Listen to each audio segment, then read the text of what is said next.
year 1900, James Weldon Johnson was a principal in Jacksonville, Florida, and he was asked to speak at a Abraham Lincoln birthday celebration, but instead of speaking, he decided to write a poem. When time running short, plans changed, and James asked his brother, Rosamond Johnson, to help him write a song. Written in the days of the Jim Crow South, the song inspired African Americans to persist in their struggle for equal rights. During the 1920s, the song became a popular selection for choirs and was pasted in the backs of hymnals and had become known as the Negro National Anthem, a tradition that continues today. Today's festivities will begin with a rendition of that anthem. So at this time, would you please stand and join in singing Lift Every Voice, led by guest soloist Athene Wilson.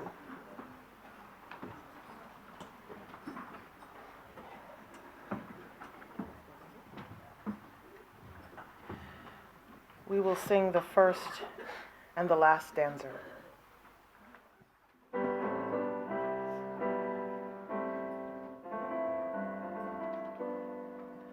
Lift every voice and sing till earth and heaven ring, ring with the harmonies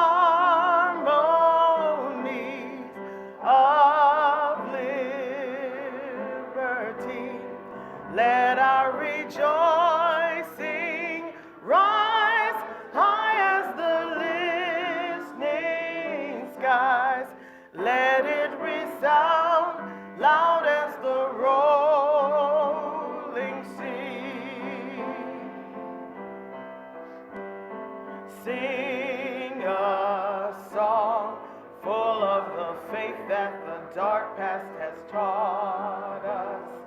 Sing a song full of the hope that the present has brought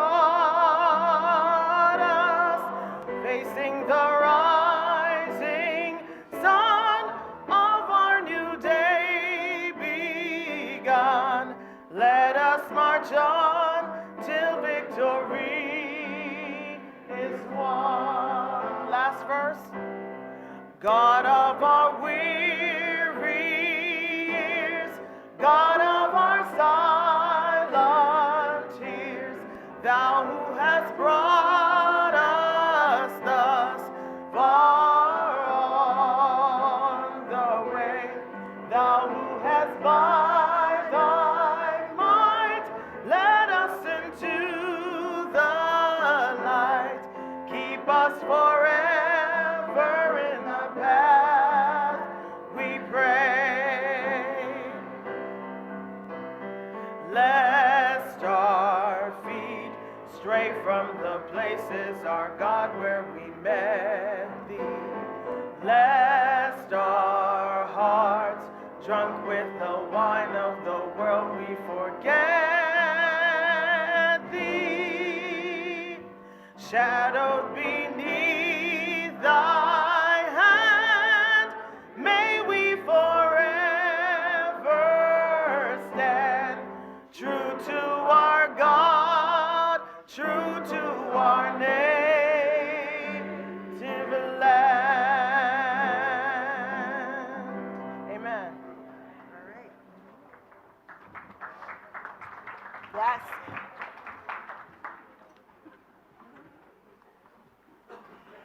I always feel so much better when we sing that song.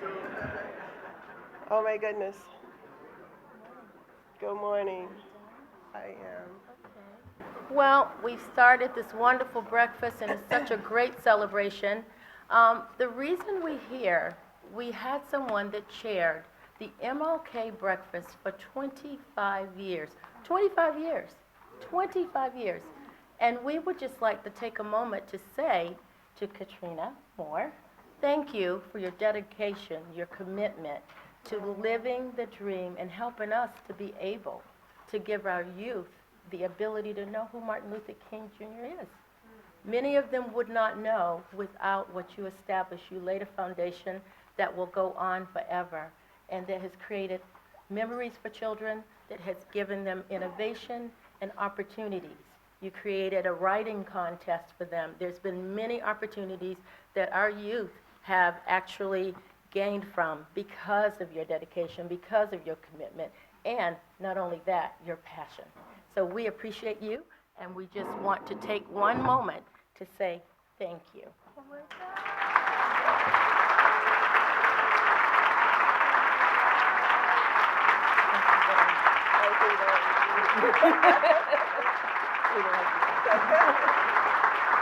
Oh my gosh. Wow.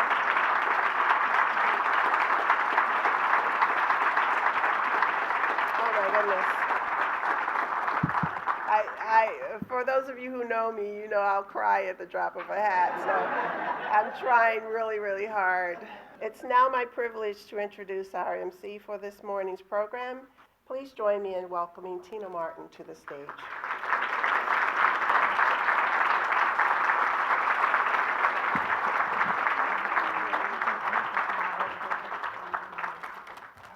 Thank you. Good morning. Reverend Dr. J. Anthony Lloyd, thank you so much for the invitation. I appreciate you, and I have been so welcomed by the community, by the Greater Framingham Community Church since I moved here a year and a half ago. I'm originally from Cambridge, and so in looking for a place to live, I said, where can I go that is not quite as expensive as Cambridge, but gives me that community? And I ended up here. We are talking about Dr. King, and it's a wonderful day to celebrate the legacy of the Reverend Dr. Martin Luther King Jr. We understand the contributions of Dr. King and so many others like Rosa Parks, Jesse Jackson, and Congressman John Lewis, who is unfortunately dealing with some difficult times right now. We understand what their contributions mean to us today. We wouldn't be here if it weren't for them. I often think about Dr. King saying, I may not get there with you, but we as a people will make it to the promised land. So he knew that his sacrifices would make a difference in our society, but that he would not be able to be here to see the fruits of his labor. What kind of character do you have to know that you're not directly going to benefit from something, but you still do it with passion, relentlessness, fearlessness? That gave me an idea into the character of Dr. King. Every day fighting, lobbying to make things better for us decades later. Many people quote Dr. King's I Have a Dream speech, and I think that's fantastic. I love it. But my favorite quote of all time from Dr. King is as follows. It doesn't matter how long you live, but how well you do it. That's very poignant for a man who was shot down before his 40th birthday, who we now celebrate with a national holiday, a monument at the nation's capital, which if you've never seen it, it's about 30 feet. Dr. King's height was maybe about 5'9". So there's this huge person, and it gives you an idea of the character of this man who changed the way that we not only see ourselves, but our future. You know, there are people who, my grandparents never saw black people on TV. And now there are people like me who are on television. Not very many of us, but we're still there. Father Don Pachuta, MD, the pastor of the community of St. Luke in Framingham, Mass, to come up and give an invocation. Please welcome him to the stage.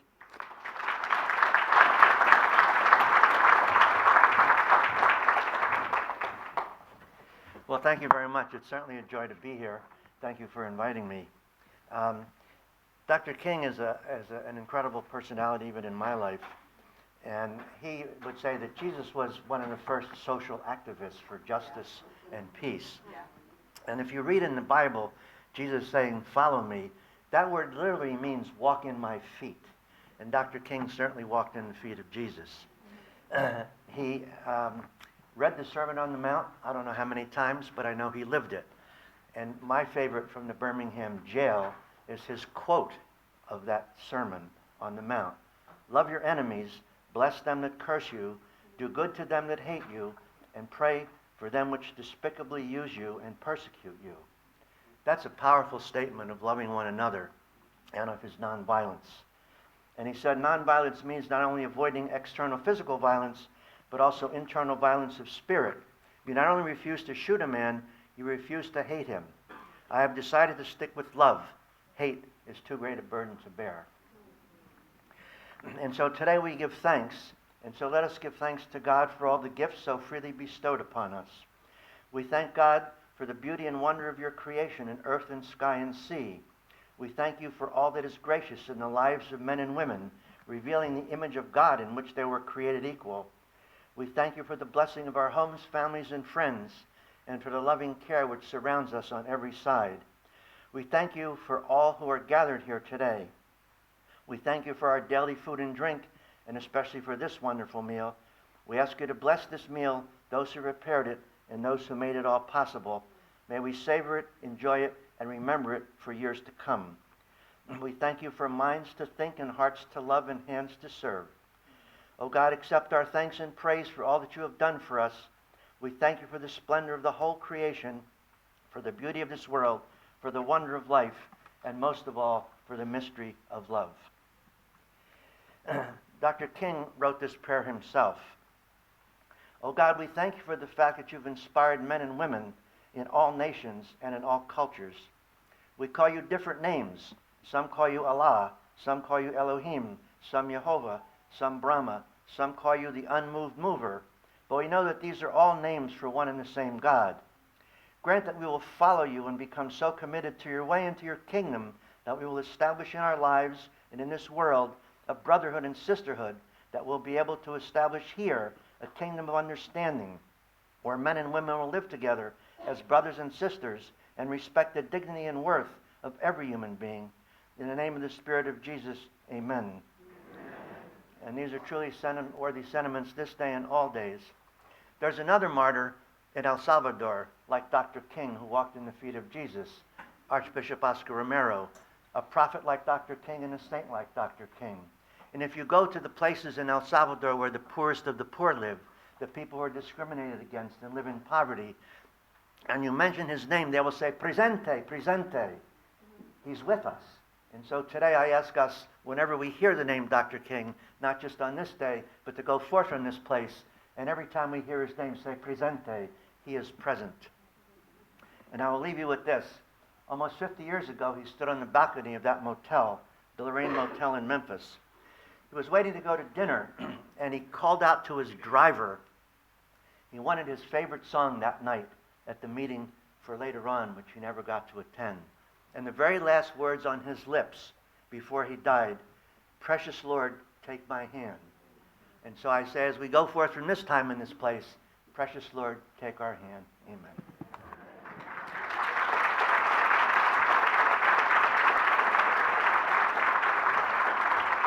Thank you.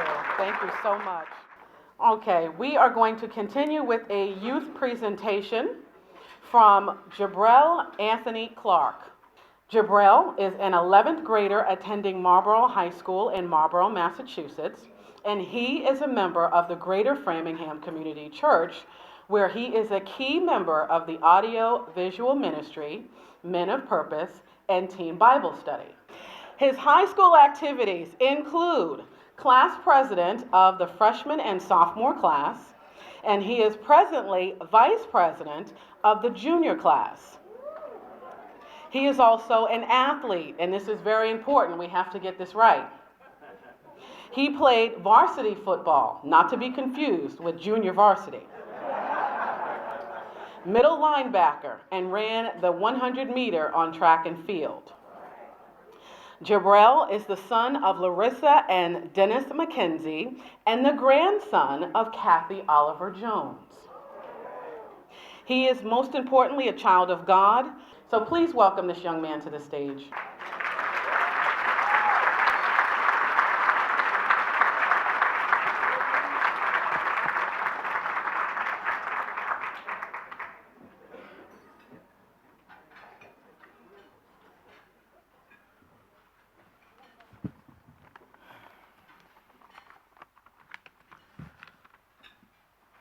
When you think of Martin Luther King Jr., what type of characteristics come to mind? I can think of three main ones: dreamer, leader, and persistence. The characteristic dream comes directly from the most famous speech of Dr. King's life, the I have a dream speech. Think to yourself for a minute. I want you to really think, what does the characteristic dream mean to you as an individual? Dreamer means to think about the future and what you have to do to strive to get there. Think mainly about what actions you have to get to that dream, because once you get there, it is no longer a figment of your imagination. It is your own reality. It's more than a dream, it's your dream. The characteristic leadership follows Dr. King's life deeply. Martin Luther King Jr. fought for equality when others would not. His life was one of education, service, and leadership. He was involved in several groups and committees and learned to support and be supported in his efforts in the civil rights movement. In this day and time, it is our duty to take over the leadership role and keep Dr. King's morals and values alive. A key difference that we must acknowledge and understand is that we can want change all we want, but are you willing to be the change? Last year, I visited the Civil Rights Museum in Memphis, Tennessee, and this is coming from me. When I went there, the experience was life-changing. It was more than just a museum. It was a museum connected with the exact hotel where Dr. King stayed before he was shot and killed. And you could walk up and see the rooms in which he was killed. And the most memorable part of that was that they never spoke of the shooter's name. It was only a museum about Dr. King. And it made me realize what all he did to fight for the rights we have today.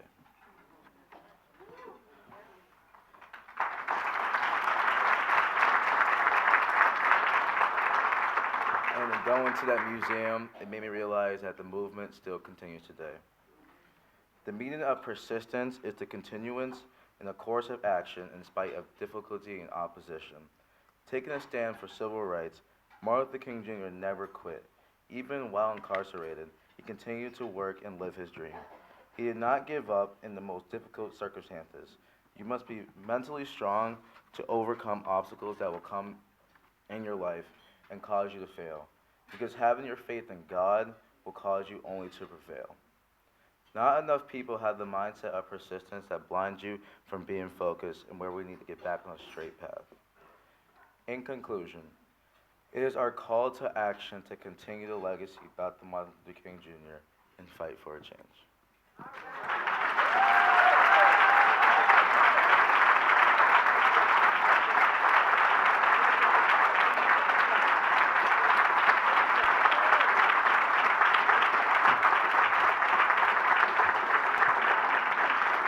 Nice job. Keep the applause going while he goes to his seat. Please.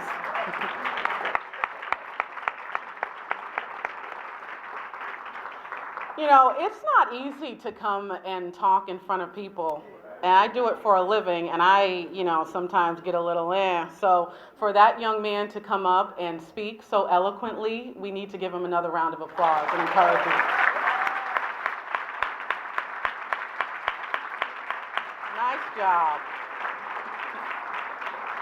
Now, it is my great pleasure to introduce our keynote speaker for this morning, Elder Nicole S. Mason. She is a fiery preacher, a gifted writer, a passionate attorney, a powerful motivational speaker, an honest counselor, an extraordinary entrepreneur, and bearer of truth. Those are just some characteristics that start off her bio. And the most important in her life is that she's a wife and mother. She's married to her college sweetheart, Sean Paul Mason. And together, they have 3 beautiful sons. Elder Nicole is a natural-born encourager, and if you are in her presence, you will definitely feel that impact of her encouraging spirit, which we are about to experience. So please, right now, stand to your feet to welcome our keynote speaker this morning, Elder Nicole S. Mason.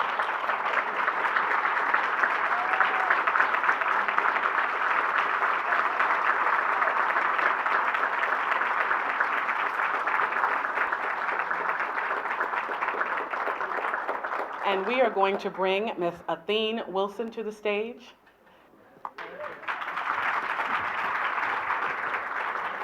Thank you so much. So in the invitation and also thank you, Greater Framingham, for inviting me. We did this, Mr. Rollins Ross and I did this years ago. But it's always a great time to come back.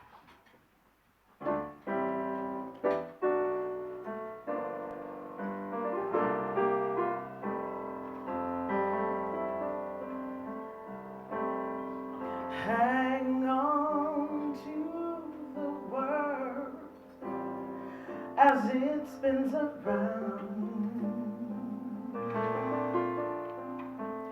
Don't let the spin keep you down. Things are moving fast.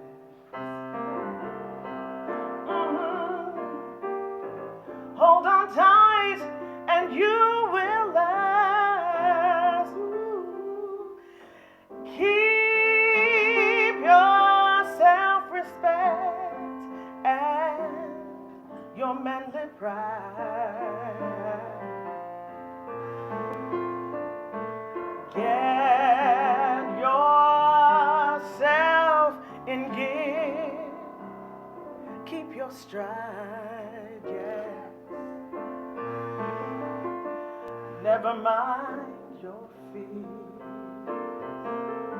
Ooh, you see, brighter days will soon be here. Oh, take it from me, someday we'll all be free. Yes. Come on, Rollins.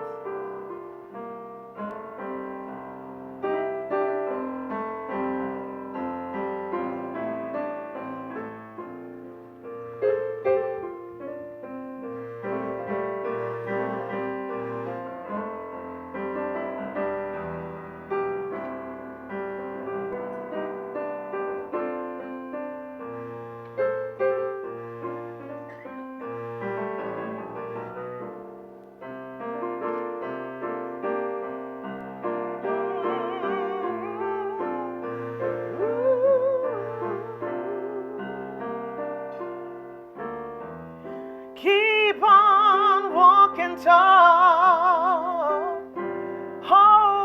Hold your head up high.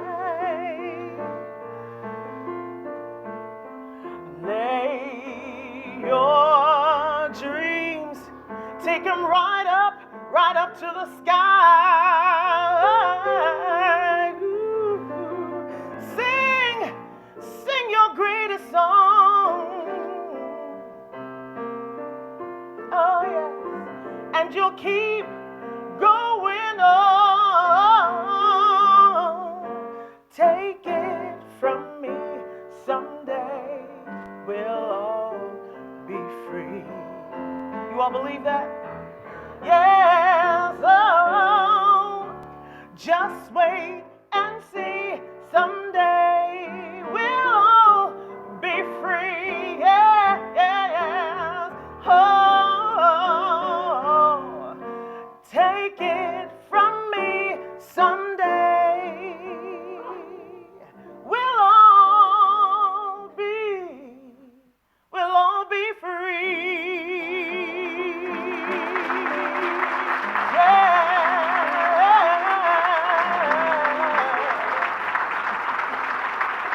Thank you so much.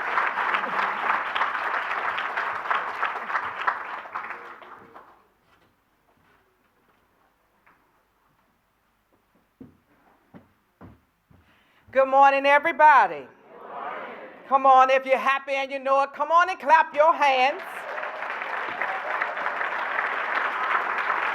Oh, is that the best you do? You're not feeling real good, huh?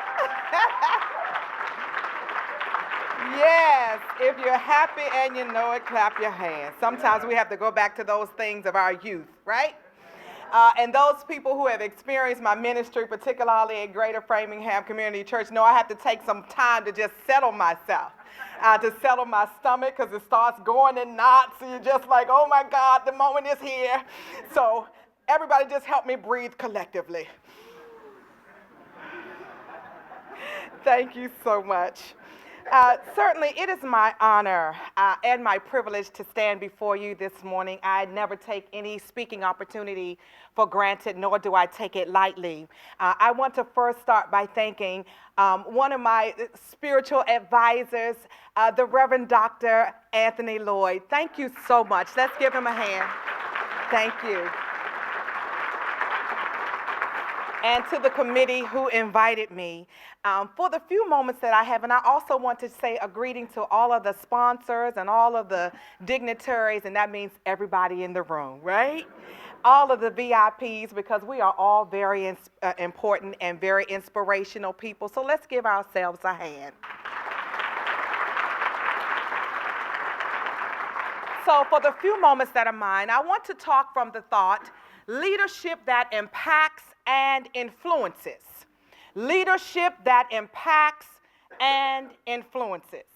I know we've come here to commemorate the life and the legacy and the leadership of Dr. Martin Luther King Jr., but I have come on assignment to talk about you.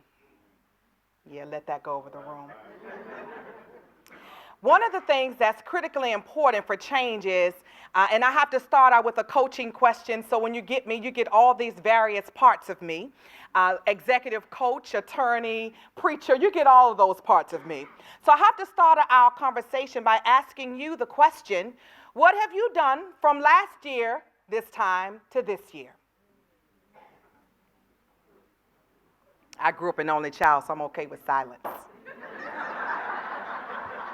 I always tell people silence is my best friend.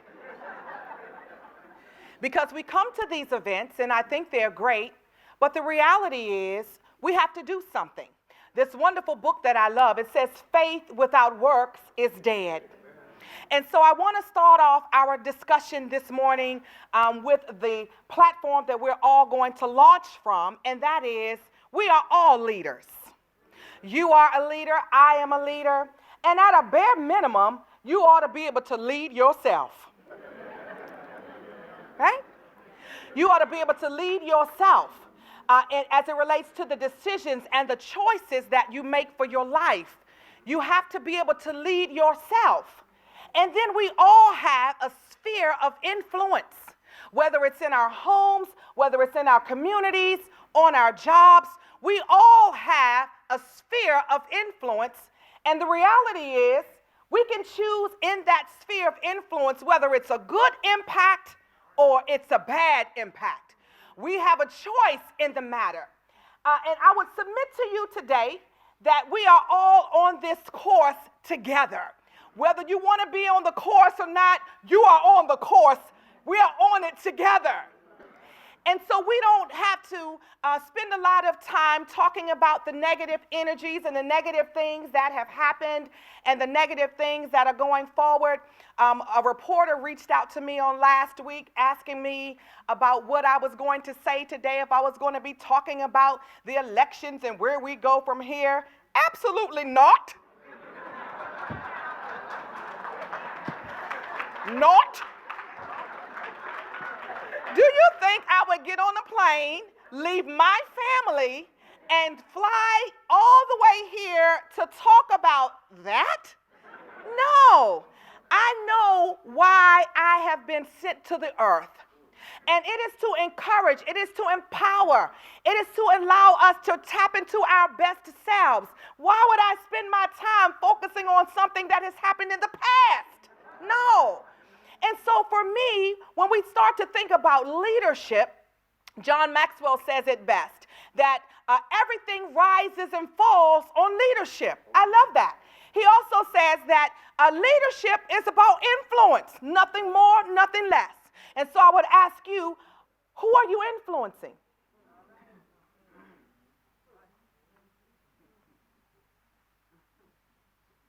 There comes a time for every person that you must make a decision on what you are leaving in the earth. What kind of energy are you putting out into the atmosphere? We all know that there is something called karma. One of my friends, she's also a preacher and an attorney, and she says karma has GPS. I wholeheartedly agree. But you have those people that circumstances and situations cause them to become leaders. And this is where we meet the Reverend Dr. Martin Luther King Jr. He did not set out to be a leader. I know we want to think that. He did not set out to be a leader. No. You have those people who willingly raise their hands to become a leader, right? We just came through that. They willingly raise their hands and say, this is something I want to do. But then you have those people that circumstances and situations and life and all of the convergence of what's going on around them presents itself with an opportunity to either say yes or no. And that is exactly what happened to the Reverend Dr. Martin Luther King. The situation presented itself in such a manner, and it was in line with where he was going on his course. And what I mean by that is he came from a generation of preachers. His grandfather was a Baptist preacher. His father was a Baptist preacher. He graduated from high school at the age of 15, going off to college, going off to seminary. So the environment was already conducive for this kind of positive social combustion, if you will. And so when the situation presented itself in Montgomery with the bus boycott, they chose him.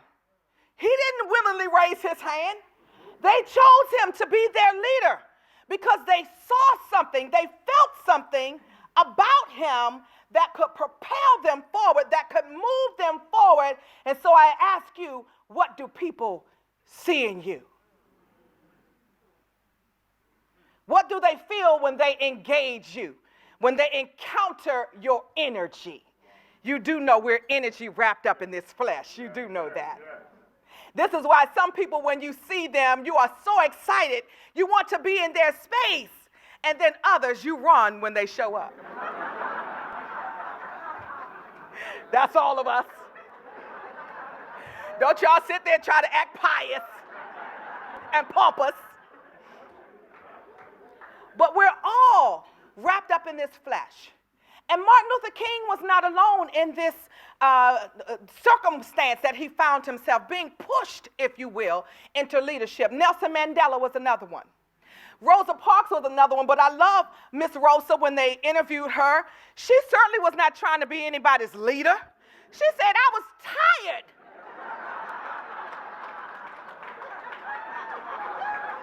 So she de facto became a civil rights leader, but she certainly didn't set out to do that. It was the matter of time. There is something called kairos, where time and opportunity collide. We call it having a kairotic moment. And that is exactly what Rosa Parks experienced. It was a kairotic moment where the opportunity presented itself. She said, I'm not moving, I'm tired. No, I'm not moving, I'm not going to stand up. And that ignited something that was already brewing in the energy, in the atmosphere, in the spirit realm, if you will. We find ourselves on such a cusp in this time we're living in. And so I want to submit to you, will the real leaders stand up? Right? I want to submit to you that this is an opportunity that we find ourselves, that there is an opportunity for you to either say yes or no. And all of us are in leadership positions wherever we find ourselves. And so I want to share with you just a few characteristics that I see as we view this man's awesome life. And it's number one, belief. You have to believe that what you are leading and what you are leading about, that there is something positive that will come out of it. Why in the world would you spend your time if you don't believe in what you're talking about? Why would you expend your energy? You do know you are only allotted so much energy before your number is called. You do understand that. Dr. Oz says it like this, that we are only allotted so many heartbeats. Why are you expending your heartbeats on things that don't really matter? Why are you expending your energy and your heartbeat on situations where you understand at the end of the day that nothing positive or productive will come out of it? I would submit to you today that this is the very reason that we keep coming here year after year, because there are some characteristics in this man's life that we align with, that we experience and we feel it. But I would say to you that you have the same thing in you. I would say to you that there isn't anything that separates you from him other than saying a resounding yes. Yes to what you know is the right thing. Yes to you to know what you need to be fighting for. And guess what? We're all in this together. Dr. Martin Luther King said it, and I paraphrase, that we may have come over on different boats, but we're all in the same boat now. And that is something that it's very important for us to understand. So my first point is belief. And the thing that I loved about him is he believed in himself enough to say, yes, I'm going to take this system on. And understand that we are all in some systems that we need to take on. Now, I'm an EEO director, and that means equal employment opportunity, for those who may not know. But aside from that, I find myself representing women, and I'm an advocate for women, speaking up for women, and there are many and various industries and vocations that still do not believe that women should lead.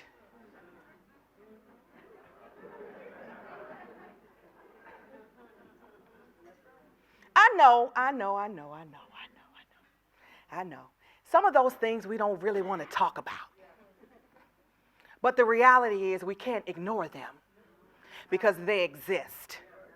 I can't tell you how many places that I've gone to preach, and they still don't believe that women should preach. But yet I have more credentials than the men that are on the podium with me. Really? Right? There are places that we have to go where when you walk in, because I can't change the color of my skin. I can't change my gender when I walk into a senior management meeting and I am the only African American in the whole room, much less the only African American woman. So when I walk in, I must believe that I deserve a seat at the table.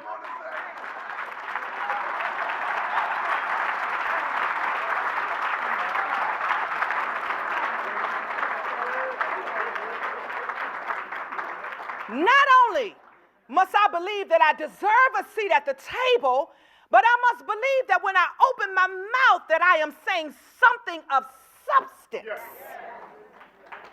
Now, the onus then falls on me to make sure that I am competent to sit at the table. Yes.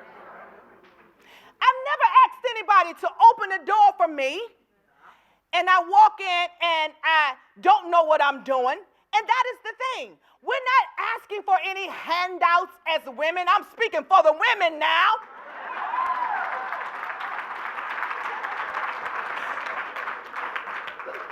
We just want the opportunity. And scientists have done studies, and studies have shown that when women sit at the table and we diversify boards and corporate boards, that the companies make more money. It's been proven. It's been proven. Thank you to the few women that are clapping.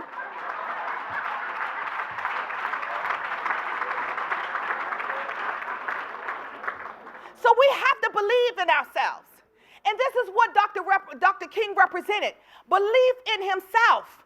Believe in what he was fighting for and fighting about. Believing that we all have something to contribute because we are all valuable and we are all worthy.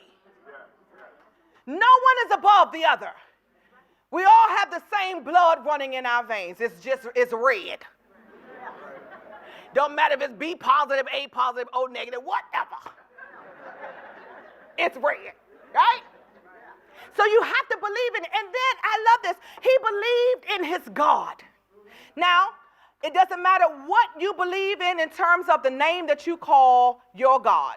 And perhaps you don't have a belief system, and that's okay too. But the reality is we all have to believe in something that's much bigger than us. If you really want to be successful in what we're calling life, and life as we know it, life as we see it, with all of these things going on around us that we don't have any control over, or we feel like we don't have any control over, you must believe in something in order to get you through your day. So that's the first thing.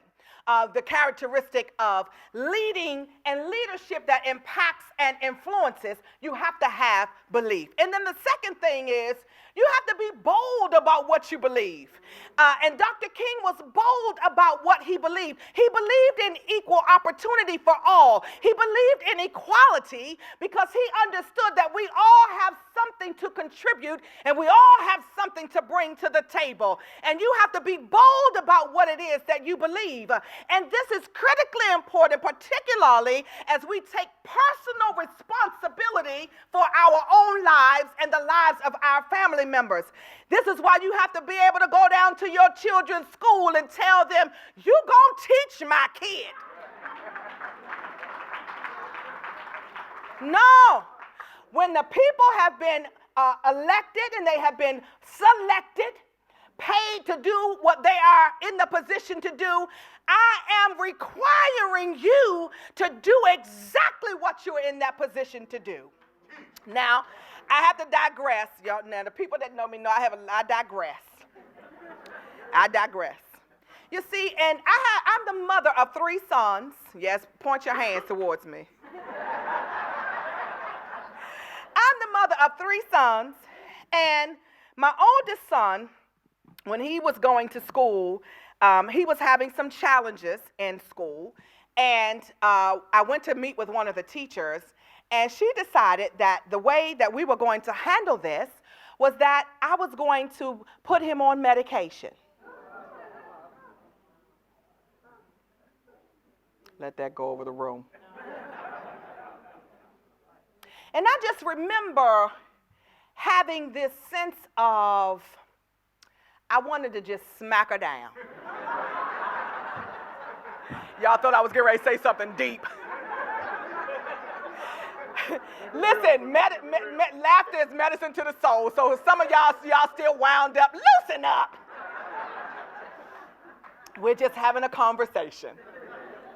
And so I just remember in that moment, I told her, no, perhaps we need to put you on some medication.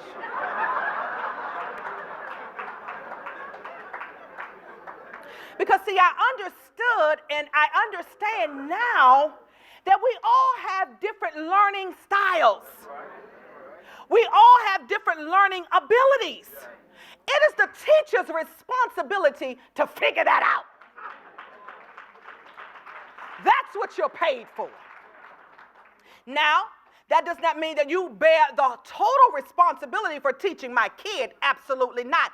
That was the reason I was up there, because I was an engaged parent. But I share that to say that if you are not so equipped to lead yourself, first of all, it is no way that you can advocate and lead your family, because there are too many systems. I'm getting too excited. Let me calm myself down. And so for me, it's understanding that being able to lead means that leadership starts at home.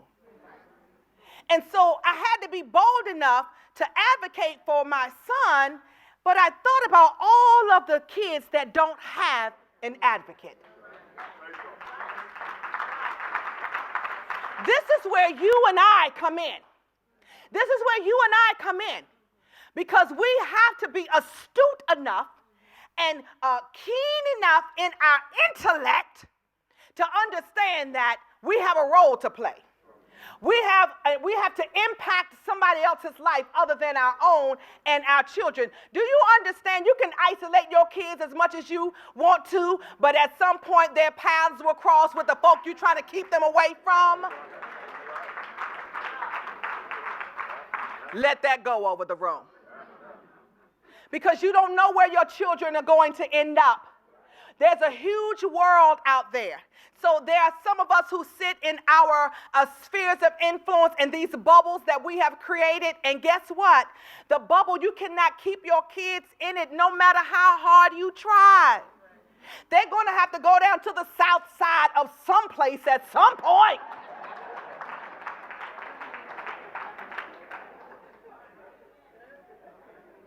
And the question is, will they be equipped to handle the south side?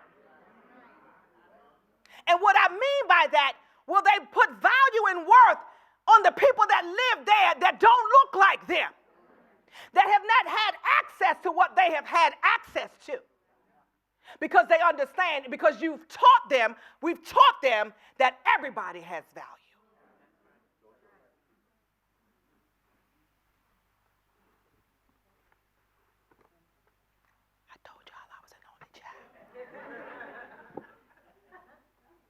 My last point.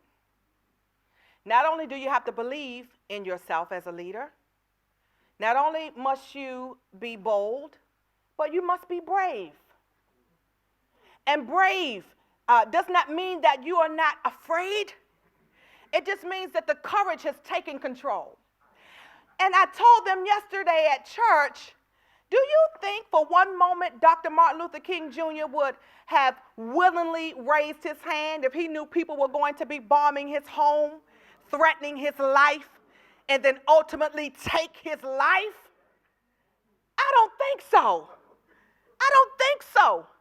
But the reality is the world and its circumstances pushed him to such. And that is exactly what happens. Over history, you have seen pivotal points in history where people have had to stand up, not because they wanted to, but because something inside of them began to churn that this is not right.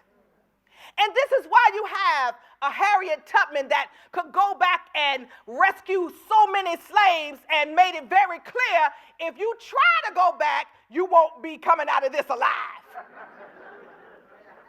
I like that kind of energy. I love it. And that all of us have access to that kind of energy on the inside of us, where we know when things are not right. You know it. You know it. Because we all are spirits wrapped up in flesh.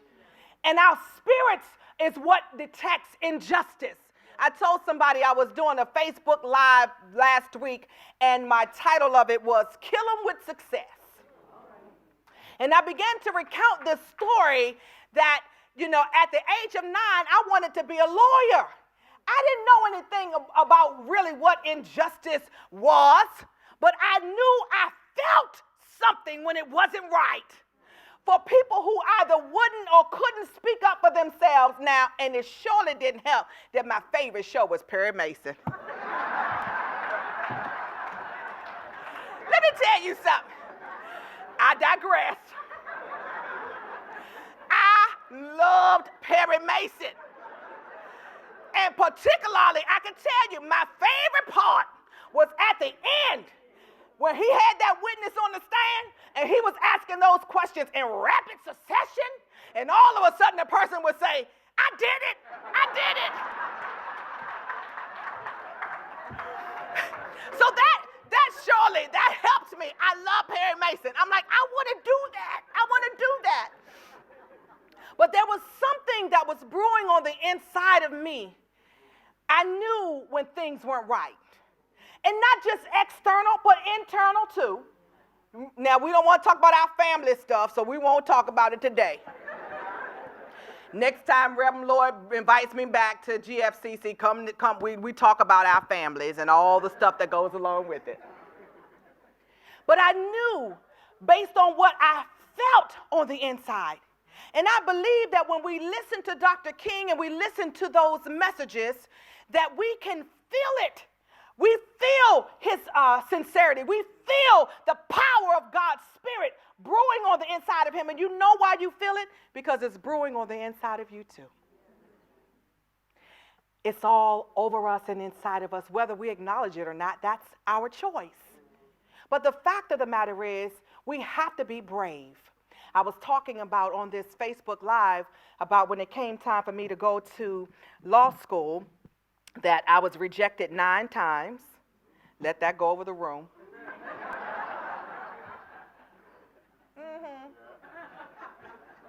Take a good look. I was rejected 9 times, and I was speaking at a women's conference, and I was sharing my testimony. This is one of many. We all have a lot of them, right?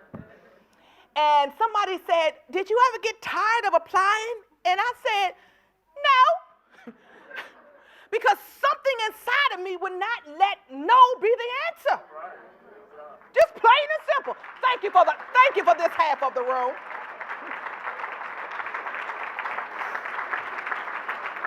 Something inside of me would not let no be the answer.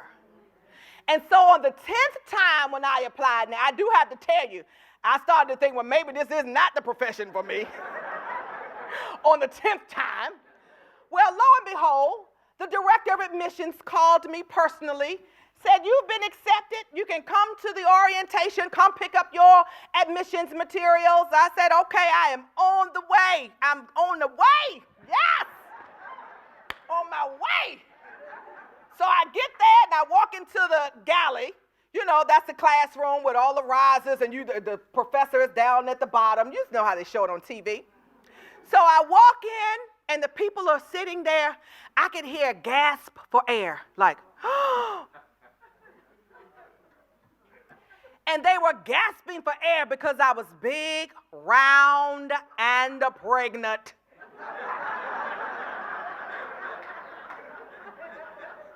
And the gasp for air was, is she really going to try this at this time? Absolutely. Because I knew that if God opened that door, he knew I was pregnant.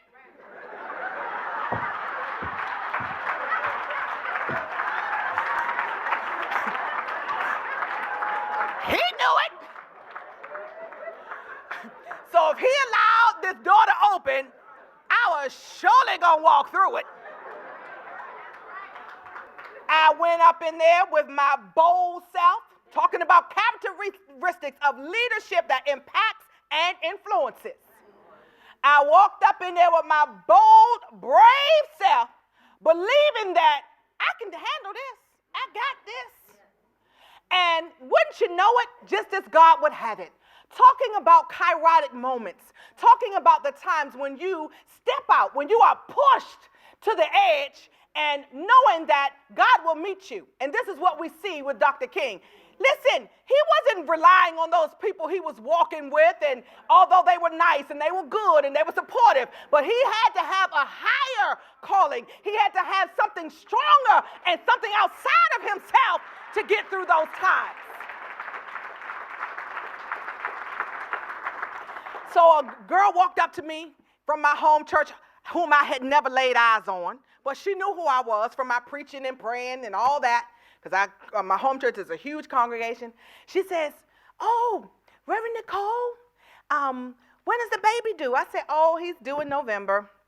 She said, well, I'm going to tape all of the classes for you and bring them by your house so you won't miss a class, so that when we study for exams, you'll have all the material. Now, some of y'all, that just went right over your head. Please let me tell you how rigorous law school is. Perhaps you don't know. And please let me tell you that you only have one exam for the whole entire semester. And if you fail that one exam, you have failed the whole class for the whole semester. So that was huge. But I want to just end with this. When we start talking about doing something that goes against the grain, because folk were looking at me like, now, this is just not good. This is not good. But I understood that nothing or no one can stop me, could stop me, can stop me today, but me. And when you understand that you have to have a belief in yourself, and this is why when we listen to those messages from Dr. King, you feel it because there is a force that's pushing him. There's a force that's pushing him forward, and the same force is inside of you. And today, the question is, when you go out of here, What will you do with your own leadership influence? How will you impact those people around you? What kind of difference will you make in your sphere of influence to honor the life, the legacy, and the leadership of Dr. King that we all so willingly come together every year to commemorate his birth? But what will you do with his life's work? Thank you.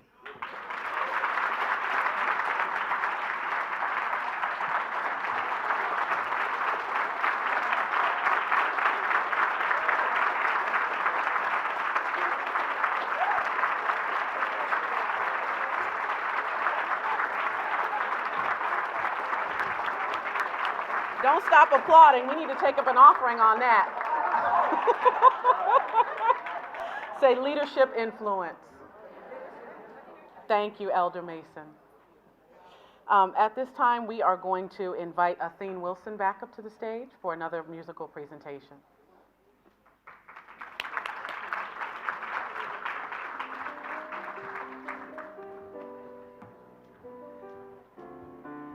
Ooh, Elder.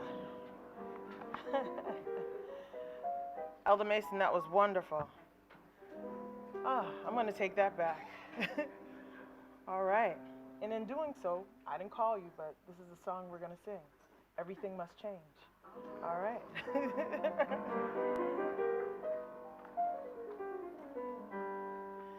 Everything must change.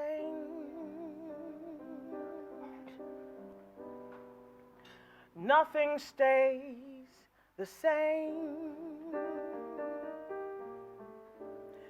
Everyone must change. Nothing and no one goes unchanged. The young becomes the old. Mysteries do unfold, 'cause that's the way of time. Nothing and no one goes unchanged. There are not many things in life that we can be sure of, except rain comes from the clouds, sun lights up the sky, and hummingbirds do fly.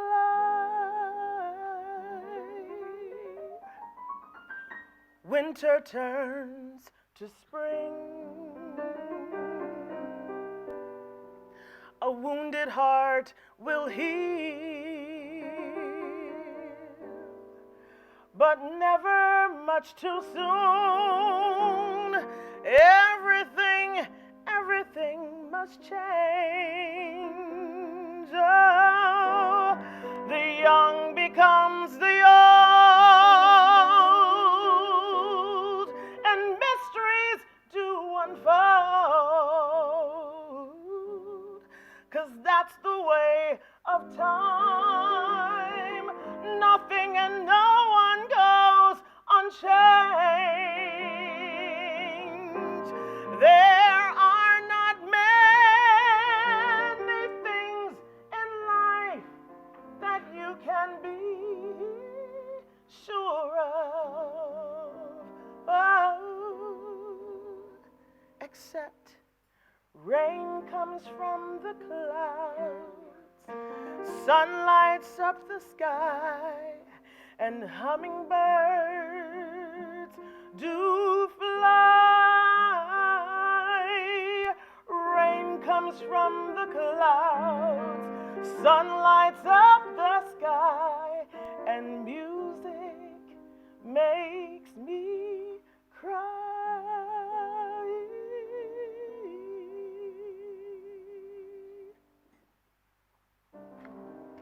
Thank you.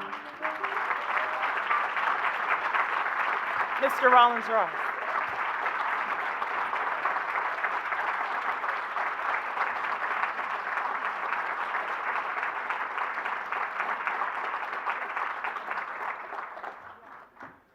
Wow, Athene Wilson, round of applause again for her.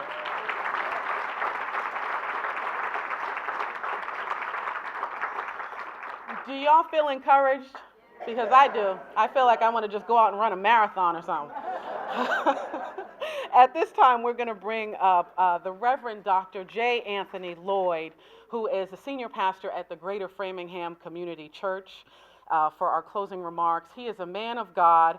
When I first moved to this, let's give him a round of applause for that.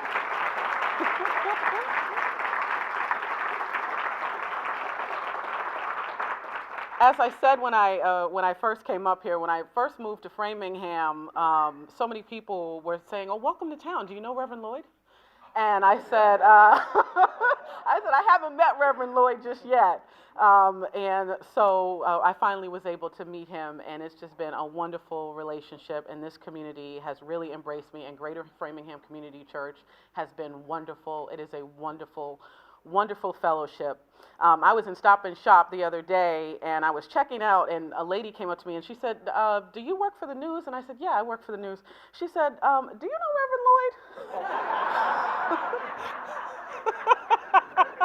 I said, "Why'd you ask me that?" She said, "Well, everybody who looks like a Christian in this town goes to Greater Framingham Community Church." So let's welcome to the stage with applause the Reverend Dr. J. Anthony Lloyd.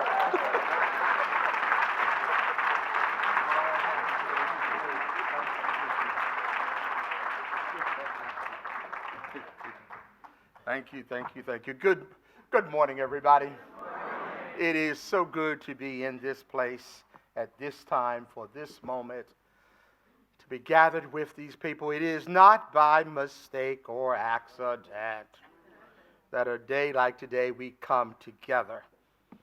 I've been saying it over and over to every mic that's been put in front of me, that moments like this, it is important for us to come together, to celebrate, to reconnect, to be re-energized with Martin Luther King, his dream, and his legacy, recognizing that for most of us, every day we're out there making a difference, working for change, and that we need moments to come together to, one, recognize we are not in it by ourselves. There are a whole lot of us together at this. And then to be recommitted to say, I'm going forward because there's still much to do.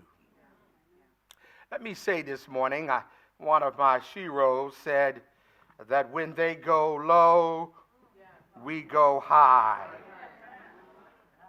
And let me add, if I might be so bold, that when they go low, we go high, and we ain't going anywhere.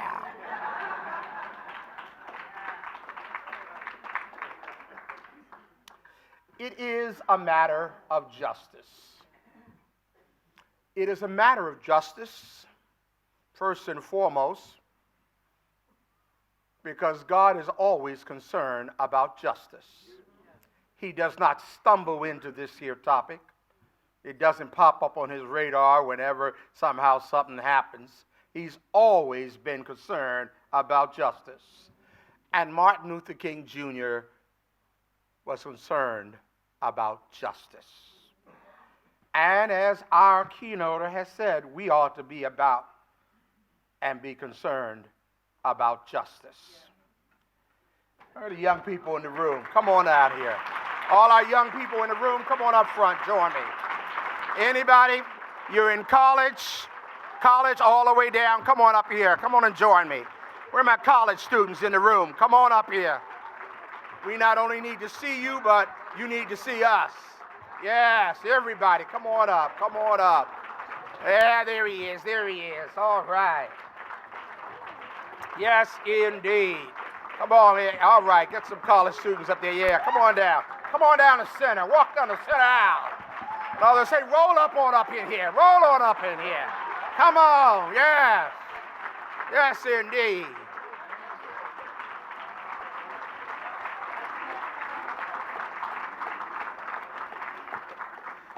Our speaker talked earlier today about the fact that we are put in places in our environment, calls for us to speak into the matter. And I thought about that as I remember listening to Jabril. And I want you to know, Jabril, you did me proud this morning. You really did me proud.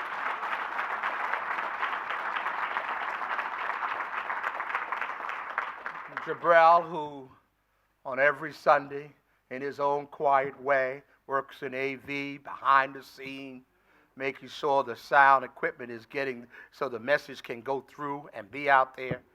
And so we say, hey, not only being behind the camera, but every now and then you got to get in front. Well, Jabril, you got in front today. Thank you. Thank you. You were on the money, and I'm so proud, so very proud of you. Yesterday in service, our young people led us in worship, so we celebrated the life of Dr. King, and the youth choir sang, and Sister Kendall Scott, where's Sister Scott over here? Second. She just, I think she tore it up. She tore it up. And one part of that point, she said, sometimes you've got to encourage yourself. And I thought about that because, you know, sometimes when we leave this room, when we go out into the community and we engage for justice, there will not be those that will encourage you. In these days, we know full well there'll be those who will oppose you. But you know, you keep going forward. And every now and then, take a little breath, just as our keynote this morning said, help me breathe. Encourage yourself. Learn to encourage yourself. Now, if you encourage yourself, every now and then somebody else is going to turn around and they're going to come alongside to encourage you. But it starts with yourself. And I want to thank our young people. They look good up here this morning. We got them in shirts, and that's all right.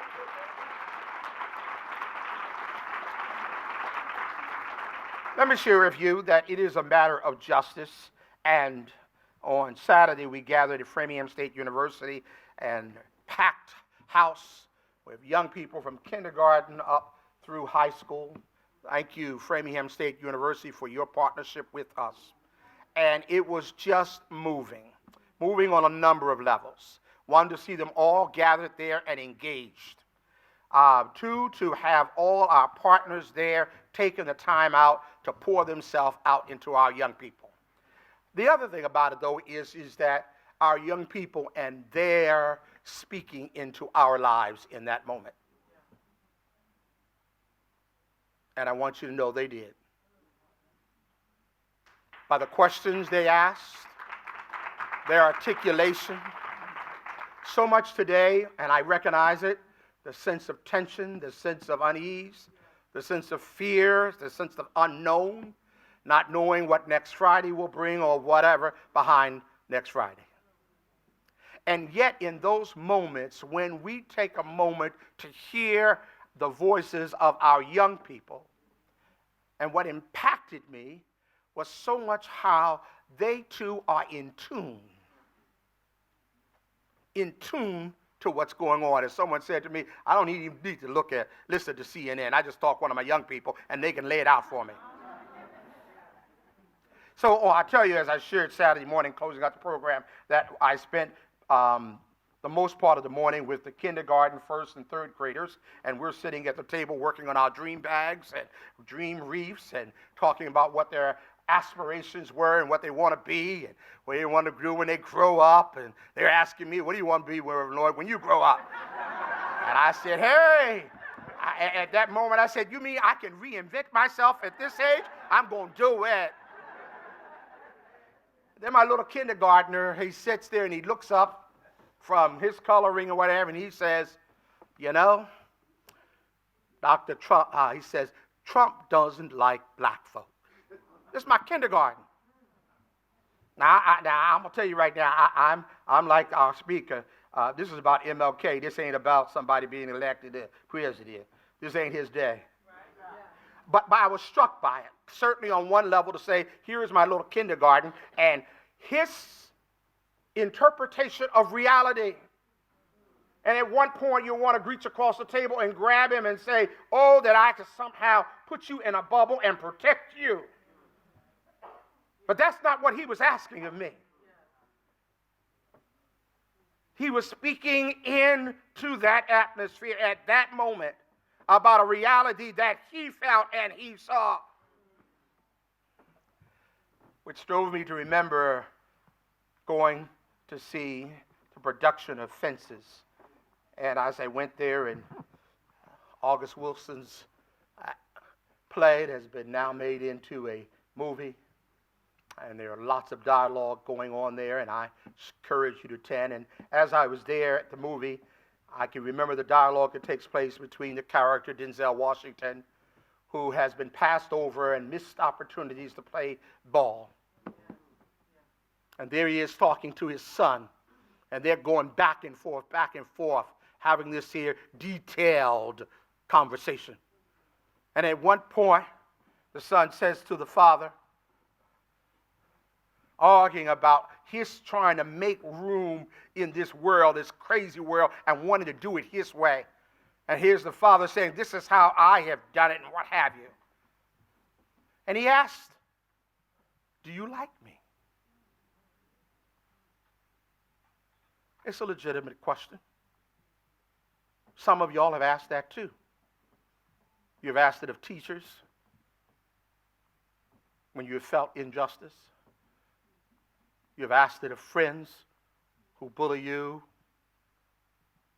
You've asked it for other folk who have come into your way and look at you because of where you are, what your accent is, what your color of your skin is. And you want to ask the question, do you like me? At one point, Denzel turns and he says to his son, he says, boy, I work every day. I go to my job. I put a roof over your head. I put food on your table. Do I like you? But then he turned and he said, boy, in this world going out there, it would be nice if they like you. But you really ought to make sure they respect you. And I say that to each one of you. I think there are a lot of folk in this room that like you. You're going to meet some folk out there in school and wherever else, and they may like you. But they sure enough better respect you.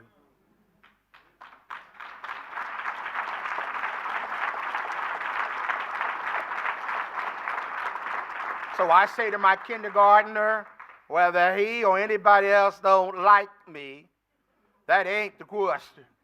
What it is you will respect me. Because of who I am, as our speaker said, made in God's image, you're going to respect me because of my intellect. You're going to respect me for how I conduct myself. You're going to respect me because of who I am. And in that respect, whether you like my accent, my color, what my dreams are, what my aspirations are, it ain't about whether you like that. It's about, look, that is who I am and what I'm about, and you will respect me. So this morning, each one of us, I encourage you, because I come from these moments, and especially this year, recognizing sense of fear, unease, those are real stuff. But when I listen to our young people on Saturday, when I read the Globe article on Sunday, I'm reminded our young people know what's going on.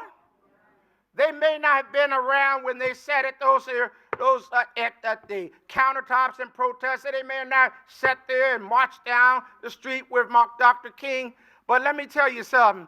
They know what's going on. And not only that, they got it going on. So I'm encouraged.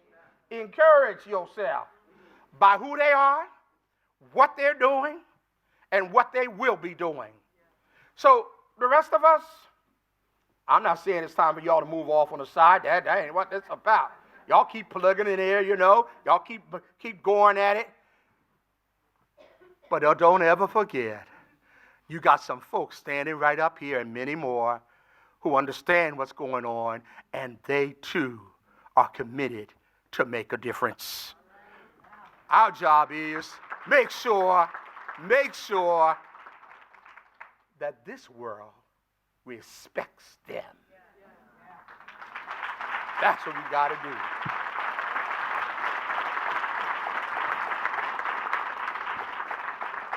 Won't you stand? We're going to sing We Shall Overcome. So thankful to have Brother Ross here. Roland Ross, you're going to come on up here. And Teen, you're going to come help me out there and get this. We'll start off on the right key. Hey, hey, hey, hey.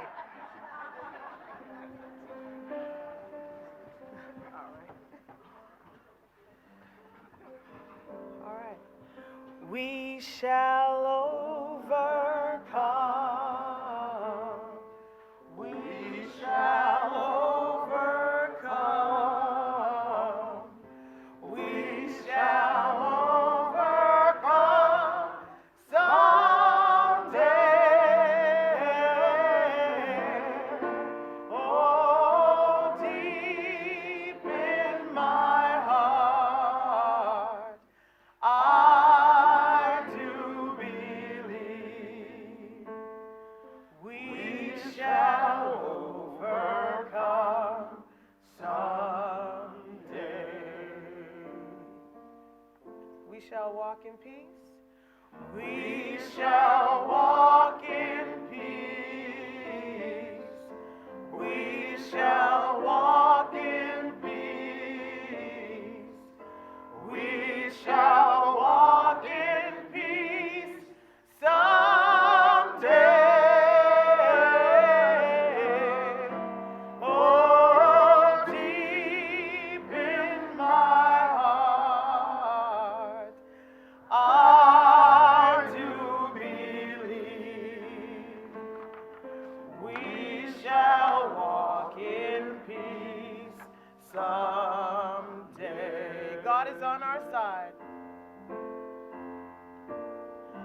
God is on our side. God is on our side. God is on our side today.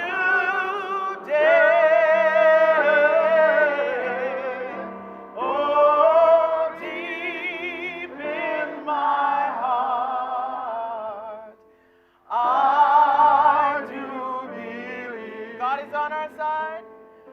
God is on our side today. Amen. Amen. Happy MLK Day. It's a matter of justice.